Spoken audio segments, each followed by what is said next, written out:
On January 20th, 2025, President Trump signed Executive Order 14172, restoring names that honor American greatness. Although the biggest adjustment may just be saying the Gulf of America, for students, there's a question of how the change will impact textbooks and testing.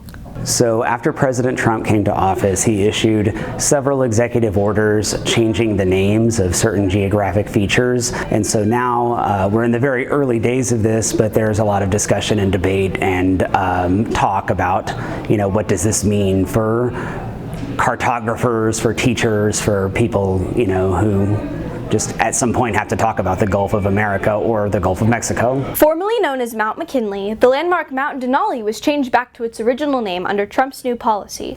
But this isn't the first time we've seen this. What the U.S. refers to as the Persian Gulf is named the Arabian Gulf depending on if you live in Arab states or Iran. However, these changes pose challenges not only for navigation apps, but also standardized testing and resources in the classroom. I think if official signs and all that stuff, I think it would probably take until probably the end of President Trump's presidency. It would just take a long while to change everything.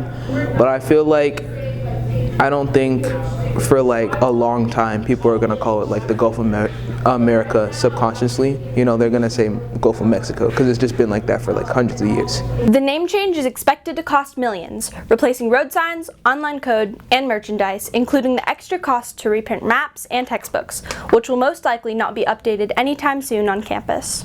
I suspect that it will be changed in textbooks because it is a directive from the central government, and these sort of things we do. Most state government agencies and public schools tend to follow the lead of the government in these kinds of matters. However, I wouldn't expect the textbooks to be changed anytime soon. These textbook adoptions tend to happen over the course of several years. But even within our own community, name changes get attention. People put a lot of people care a lot about the names of things. This is, why we get into these kind of arguments and debates about what should something be called.